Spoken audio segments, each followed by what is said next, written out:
Rebonsoir chers téléspectateurs, merci de votre fidélité renouvelée à la télévision Futur Média. Soir d'info, la suite avec ce soir le président du mouvement Farlou, Monsieur Al-Ousseynou Ba. Bonsoir. Bonsoir, merci beaucoup.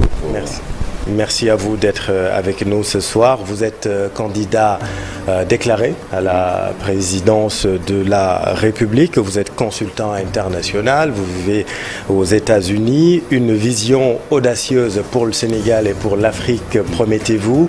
Comment comptez-vous vous y prendre? Oui, notre objectif principal, c'est de mettre le Sénégal sur les rails du développement.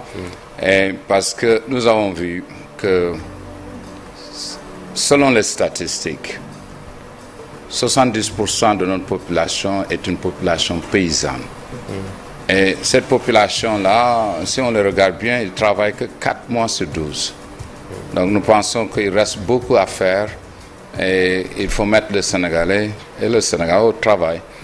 Et l'objectif principal de Farlou, c'est vraiment de réaliser d'abord, parce que, comme on dit en Wolof, il faut manger, il faut boire et il faut le faire par nous-mêmes. Et nous avons ce potentiel-là. Le Sénégal possède 1700 km de fleuve Sénégal. Vous avez le fleuve Casamance, fleuve Gambie. Nous avons de l'eau, nous avons vraiment la plaine et nous avons la jeunesse. 80% de notre population n'a pas encore 30 ans.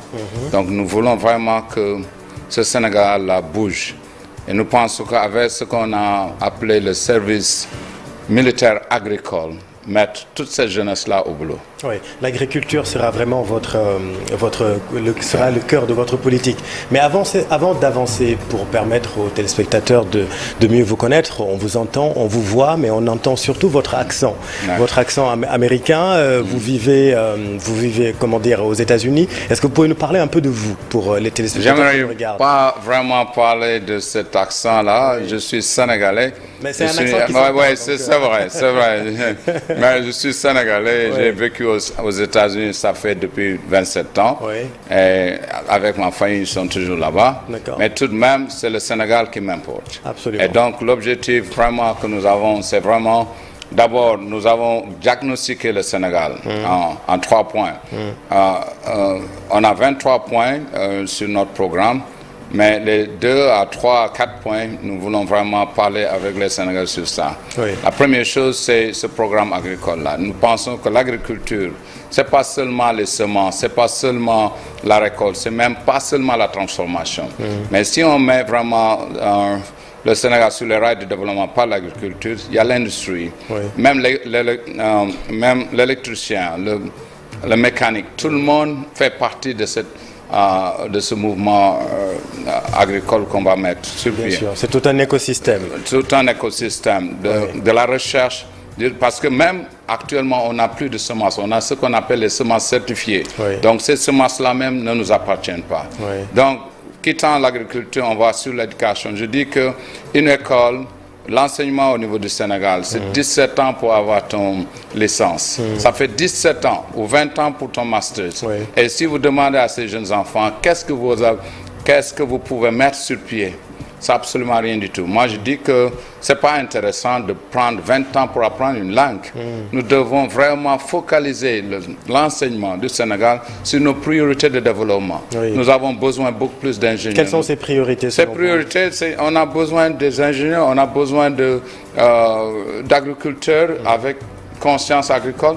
Nous avons besoin de docteurs, nous avons besoin de beaucoup plus de choses. Le Sénégal, Dieu nous a donné comment dirais-je, le gift, le cadeau, vraiment de beaucoup de choses, des mines. Nous avons maintenant du pétrole, nous avons du gaz. Nous devons avoir cette expertise-là maintenant. Il y a la technologie. Actuellement, on parle de AI, Artificial Intelligence, on parle de robotique, on parle de machine learning. Vous voulez mettre l'accent sur la formation professionnelle? Sur la formation professionnelle. Et, je veux dire pas seulement la formation professionnelle. Ce que je veux dire vraiment, c'est rassembler tous ceux qui ont des expertises en matière éducationnelle et qu'on puisse discuter vraiment de cette éducation-là. Parce que d'abord, je veux ramener d'abord l'éducation à une base morale. Parce que moi, j'ai fait l'expérience de l'école coranique. Pourquoi une base morale? Parce que c'est une guerre actuellement entre l'Afrique et le reste du monde. Oui. Nous avons une morale que les autres n'ont pas. Donc il faudrait quand même renforcer cela. Nous pouvons même voir au Sénégal, je suis musulman et mon modèle c'est le prophète Mohammed sallallahu alayhi wa sallam, mais tout de même avoir les deux enseignements entre les catholiques et les musulmans. Absolument, le Sénégal est un pays laïque. Voilà. Mais les chrétiens, ils ont une base morale. Absolument. Et tu vois, cette éducation morale-là est très importante. Donc, et tu le vois de la manière de comment il fonctionne. Il fonctionne mieux que même celui qui se dit musulman, qui n'a pas passé par cet enseignement moral. Alors, donc cet enseignement moral, plus les expertises technologiques et techniques, sont très importants pour avoir le Sénégal que nous voulons. Et ce Sénégal-là que nous voulons, c'est pas demain, c'est maintenant. Et en plus de l'enseignement, moi je pense que je peux pas comprendre, vivant de Thiès, depuis 20 ans, je vois, ou 30 ans, ou 40 ans, on voit sur les rails, entre Thiès jusqu'à Dakar, le phosphate qui passe de par nos nez. On sait exactement où va le phosphate. Et le phosphate, ça fait de l'engrais. Le phosphate, ça fait beaucoup de choses. Pourquoi cette industrie de transformation ne peut pas se faire au Sénégal? Alors, nous avons le phosphate, nous avons le zircon, nous avons l'or, nous avons le pétrole, on a le gaz. Moi, je dis que industrialiser le Sénégal et faire de telle sorte que les enfants du Sénégal puissent travailler dans des usines sénégalaises. Vous voulez rattraper le train de l'industrialisation et moi, j'essaie de vous rattraper parce que je rappelle aussi que vous êtes maître de conférence. Donc, c'est très difficile de vous arrêter quand vous avez commencé. Alors, restaurer la confiance, c'est aussi une promesse et raviver l'espoir de la jeunesse, l'espoir que la jeunesse a perdu aujourd'hui au Sénégal. Qu'est-ce que vous prévoyez pour la jeunesse? Moi, je dis que la jeunesse, quand même, que ça, c'est, je dis toujours que avoir 80% de ta population étant jeune, c'est vraiment un cadeau de Dieu. Mais c'est un potentiel qui peut être une bombe à retardement si on ne s'occupe pas d'eux.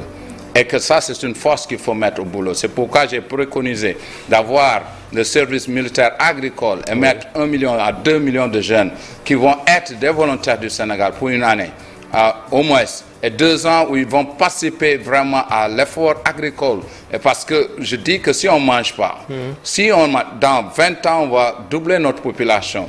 Et si on ne mange pas, ça risque d'avoir ce que j'appellerais une révolution non guidée. Et ça, c'est très dangereux et dramatique pour notre pays. Mais il y a eu des appels, appels au retour à la terre lancés à plusieurs reprises au Sénégal. Vous pensez que l'agriculture peut retenir les jeunes? Par exemple, vous voyez actuellement cette vague d'immigration. Tiens, vous qui vivez par exemple pendant longtemps aux États-Unis, qu'est-ce que cela vous fait quand vous voyez nos jeunes Sénégalais qui veulent tout Mais ils vont aux États-Unis pour quoi faire? Ils vont faire la même chose. Ils vont aller, tu vois, je le dis souvent, les gens, c'est toujours une stratégie. Ça peut même être une stratégie américaine, parce que l'Amérique est en compétition avec la Chine, l'Amérique est en compétition avec l'Inde. Ils ont une population de combien d'hommes et de femmes? Ils sont 1 milliard de personnes. Si l'Amérique n'avait pas ouvert sa vanne, personne n'y serait. Donc, je me dis que ça peut même être une politique américaine pour laisser sa vanne pour que notre jeunesse, notre force, notre futur, on se vide de notre futur. Si on continue seulement actuellement, ils sont en train de fermer. Non, ça, moi je dis non. Non, pas du tout. Ils sont tellement ouverts. Ils veulent que les jeunes... Ils veulent. C'est dangereux. Ils ne le disent pas. C'est dangereux ce discours parce que les jeunes qui nous regardent peuvent se dire... Non, moi je dis que... Alors que ce qu'on veut, c'est retenir les jeunes qu'ils réussissent ici au Sénégal. Ce que je vous dis, que nous avons tout. Nous avons tout. Nous avons besoin de rien du tout. Si je dis souvent en Wolof que si Boudagonon nous fait, nous allons faire. Parce que Dieu nous a tout donné. Dieu nous a donné des terres qui fertiles, nous a donné vraiment de l'eau, nous a donné toutes les ressources nécessaires, du soleil. On ne manque absolument de rien. Si vous allez aux États-Unis actuellement, nous avons fait des études aux États-Unis. On ne manque de rien, mais ça ne marche pas. Donc ça ne marche pas parce qu'il n'y a pas de vision dans ce que nous faisons. Il faut qu'il y ait quand même... L'autre jour, des jeunes sont venus de Kédougou. Ils ont fait 14 heures de route. Dans le sud-est. Donc, de Kédougou, de Sédhiou, de Kolda, de Ziguinchor. Ils 15 heures de route pour atteindre Thiès. Moi, je pense que si j'étais le président du Sénégal aujourd'hui, je vais faire un Sénégal interconnecté. Parce que nous sommes un pays, ça ne fait pas 800 km entre les deux bouts. C'est pas normal si on avait une industrie ferroviaire, si on avait des autoroutes. Ça c'est en train de repartir. Hein. Il y a un grand programme il nous faut refaire ça. Un grand programme ferroviaire qui est en train de repartir là. Oui, mais quand même, il faut toucher les deux bouts. Je me dis qu'entre Thiès et Dakar, c'est pas vraiment faire quelque chose. Il faut connecter Kédougou.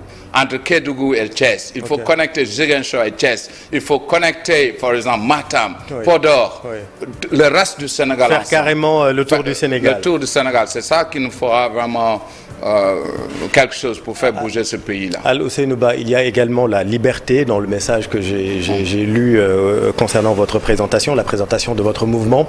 La liberté sera au cœur de votre action, dites-vous. Elle est malmenée, la liberté au Sénégal? Moi, je dis que l'humain, Dieu l'a créé libre, mais il faudrait quand même l'encadrer. Et je veux même, avant même de parler de liberté, je veux parler de... j'ai visité des prisons ici. On traite les animaux mieux que les prisons. Prisonniers. Et moi, j'aurais aimé changer cela. Si j'étais élu président du Sénégal, je veux créer ce que j'appelle des centres de réinsertion et de rééducation. L'humain doit être au centre. Si je veux parler un peu coranique, le Coran a dit لَقَدْ خَلَقْنَا الْإِنسَانَ فِي أَحْسَنِ تَقْوِيمٍ وَلَقَدْ كَرَمْنَا بَنِي آدَمَ وَعَمَلْنَا فِي الْبَرِّ وَالْبَحْرِ وَرَزَقْنَا مِنَ الطَّيِّبَاتِ. Dieu a donné à l'humain si je peux parler d'auteur, il est au cœur de tout, de ce que Dieu fait. Donc moi je dis que l'humain, il faut le traiter décemment, il faut le traiter correctement. Et j'aurais aimé voir ces prisonniers-là être dans des centres de rééducation et de réinsertion. Si j'étais président du Sénégal aujourd'hui, ce que j'allais faire, c'est mettre ces gens-là au boulot. Personne ne va être en prison et se faire nourrir par d'autres. Il va se faire nourrir, il va travailler. Même si on lui paye 1000 francs par jour, lorsqu'il sera dehors, il pourra être réintégré dans la société. Bon, après, il faut dire aussi qu'il y a des programmes de réinsertion à l'intérieur, par exemple, du camp pénal, ça existe. Vous me direz peut-être que c'est peu, mais ça existe. Moi, je pense que des prisons ne doivent pas être en ville. Des prisons doivent être là où il y a du boulot, là où il y a du travail, là où il y a des possibilités de rééducation et de réinsertion. Et il faut le faire jusqu'à... Des politiques de réinsertion, s'il en existe, les gens ne le sentent pas. Il faut que les gens sentent, s'il y a du développement, il faut que qu'on le fasse sentir aux gens. Si le panier de ménager est toujours cher, si les gens sentent qu'il y a toujours des difficultés, parce qu'il y a des difficultés. Et nous ne sommes pas nombreux. Imaginez-vous, dans 20 ans, on pourra être 40 millions. Mais si on ne gère pas ce pays-là comme il faut, dans 40 ans, on aura ce que j'appellerai une révolution non guidée. Et c'est ça le danger pour moi. Pour le Sénégal. Alors, ce que vous dites, on l'entend, on le conçoit, mais pourquoi vouloir être président de la République pour faire tout ça? J'ai bougé par le monde, j'ai voyagé de par le monde. Et ça fait plus de 10 ans que je parle. Ça fait plus de 10 ans que je parle. J'ai essayé d'accompagner les politiciens, que ça soit... beaucoup de personnes, j'ai pu accompagner beaucoup de gens. Mais la manière dont je vois les choses, il nous faut, c'est avec la diaspora, on s'est consulté avec la diaspora, on a consulté beaucoup de gens, ils nous ont dit, écoutez, Al-Ousseynou, pour changer le système, il faut être à l'intérieur du système. Parce que nous avons des objectifs très clairs, de ce que l'on a vu de par le monde, on veut que notre pays soit de cette manière. Et il faut être forcément président de la République? Je pense, parce que le chef de l'État, ici au Sénégal, en Afrique, c'est lui qui décide de tout. S'il ne veut pas que les choses bougent, rien ne va bouger. Donc nous pensons que vraiment être au cœur de la chose... Oui, mais je vous pose la question parce que vous avez vu, il y a beaucoup de candidats. On parle de plus de 200 candidats. Est-ce que aussi, on peut être dans un pays de 18 millions d'habitants et que tout le monde... je pense que ce qu'il faut faire, moi j'aurais aimé qu'il y ait 1000 candidats. Ça m'aurait pu permettre de dire que chacun... Parce qu'actuellement... Si je peux m'exprimer en Wolof, Gori dañ wara jóg, Gor wartu tok. Le prophète Mohammed sallallahu alayhi wa sallam, au milieu de l'action, Dieu lui a dit Amen Rasoul, bima unzila ilayhi min rabbih wal mu'minuna kullun amana billah. Believe in yourself. Crois en vous-même et les musulmans vont croire en vous. Et ils vont croire à ce que vous dites. Oui. Donc, actuellement, je dis que dans un pays comme le Sénégal, tout le monde, moi j'aurais aimé voir 200 000 Sénégalais même se lever et dire que je suis candidat. Okay. Et moi, pour qu'il y ait la compétition. Pour qu'il y ait la compétition, pour que chacun se dise que je suis capable de faire une chose.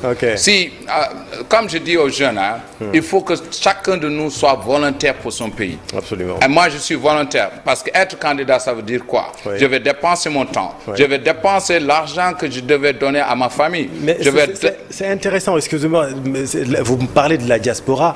On voit quand même comment la diaspora tourne le dos, on va dire, au gouvernement. Mais pas seulement le Sénégal, hein.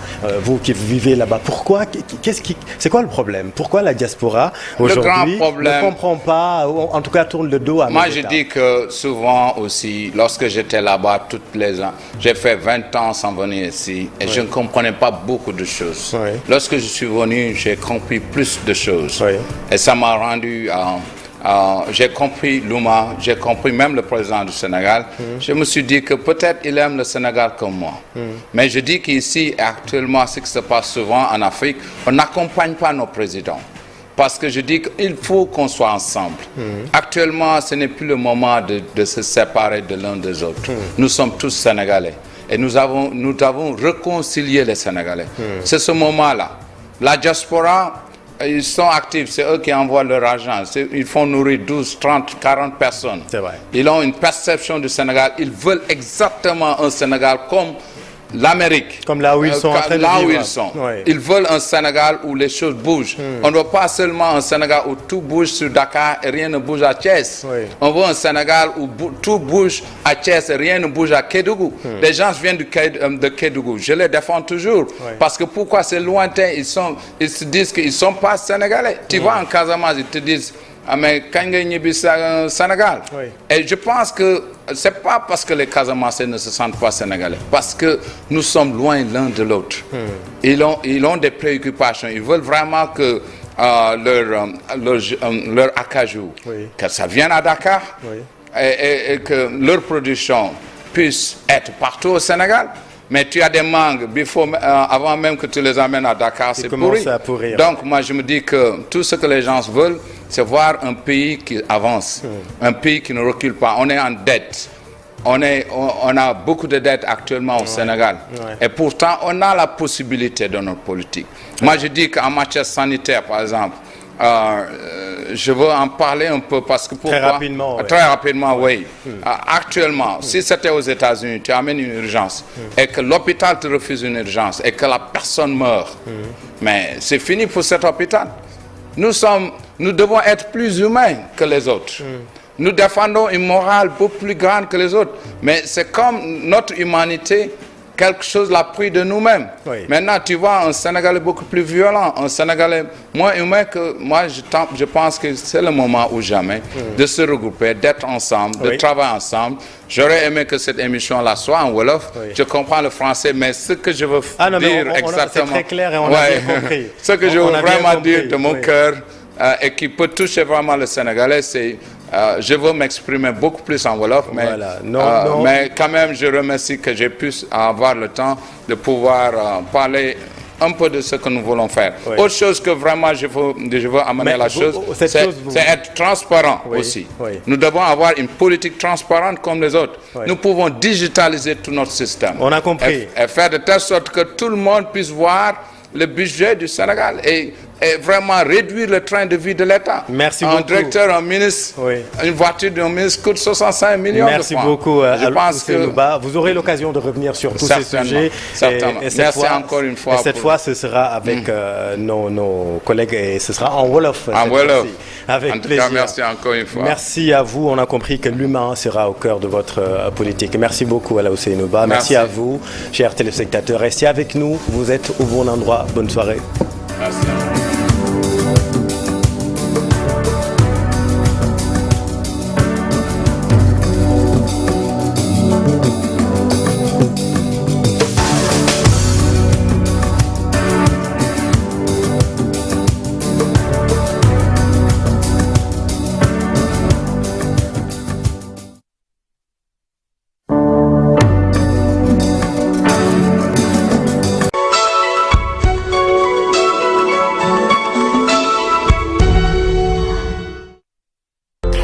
waajur bu nekk lu muy ñaan muy xëy di gis njabootam ci jàmm ak salaam nga leen di gis ñuy kaf di fo ak i reetaan waajur bu nekk bëgg na itam jàng doomam jaar yoon ku ne xam na ni ubbite l'école lu diis la ci bépp waajur ba tax na Crédit Mutuel du Sénégal andil leen crédit spécial rentrée scolaire ngir taxawu leen